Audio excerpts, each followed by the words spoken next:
பெருமாளுக்கு பாடப்படும் திருப்பல்லாண்டு பாடல் பற்றி, அது பிறந்த கதை பற்றியும் உங்களுக்கு தெரியுமா?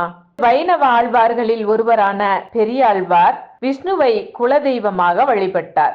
திருப்பல்லாண்டு பெரியாழ்வார் பாடிய ஒரு அற்புதமான நூலாகும். இதில் மொத்தம் 12 பாடல்கள் இருக்கிறது. 4000 திவ்ய பிரபந்தத்தின் முதல் 1000ல் 1வது பாடல் முதலாக 12வது பாடல்கள் வரை உள்ள பாடல்கள் திருப்பல்லாண்டு பாடல்கள் ஆகும். திருப்பல்லாண்டு பாடல் எப்படி உருவானது என்று இப்பொழுது தெரிந்து கொள்ளலாம் வாருங்கள்.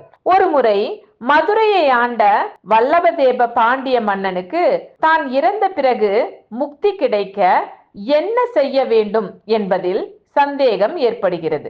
இந்த சந்தேகத்தை தீர்ப்பவர்களுக்கு பொற்கிளி பரிசாக வழங்கப்படும் என்று அறிவிக்கிறார் மன்னன்.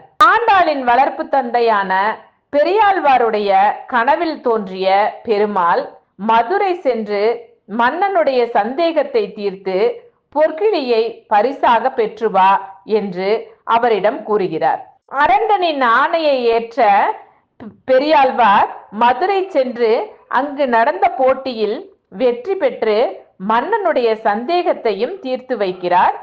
பிறகு பொற்கிளிகளை பரிசாக பெற்றுவிட்டு மன்னனின் பட்டத்து யானை மீது அமர்ந்து வருகிறார் பெரியாழ்வார். பெருமாள் தன்னுடைய கருட வாகனத்தில் அமர்ந்து வந்து பெரியாழ்வார் முன்பு காட்சி தருகிறார். நாமாக இருந்தால் பெருமாளிடம் அது வேண்டும் இது வேண்டும் என்னென்னவோ வேண்டும் என்று கேட்டிருப்போம் அல்லவா? ஆனால் பெரியாழ்வாரோ பெருமாள் மீது கண் திருஷ்டி பட்டுவிடும் என்று சொல்லி கண் திருஷ்டி போக்குவதற்காக பல்லாண்டு பல்லாண்டு பல்லாயிரத்தாண்டு என்ற திருப்பல்லாண்டை அழகாக பாடியிருக்கிறார்.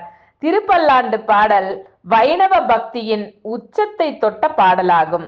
வல்லபதேவ பாண்டிய மன்னனின் சந்தேகத்தை தீர்ப்பதற்காக பெரியாழ்வாருடைய கனவில் தோன்றிய பெருமாளின் அருளாலே இப்பாடல் இயற்றப்பட்டதாக சொல்லப்படுகிறது. திருப்பல்லாண்டில் வரும் இறுதி பாடல் அதனை படிப்பவர்களுக்கும் கேட்பவர்களுக்கும் கிடைக்கும் பலன்களை பற்றி கூறும் பல ஸ்ருதி பாடல்கள் ஆகும். வேதத்தில் எப்படி ஓம் என்னும் மந்திரம் முக்கியமானதோ அதை போலவே திருப்பல்லாண்டு 4000 திவ்ய பிரபந்தத்தில் மிகவும் முக்கியமானது. வைணவ இலக்கியத்திற்கு அடிப்படையானது திருப்பல்லாண்டு என்று மணவாள மாமுனிகள் கூறுகிறார்.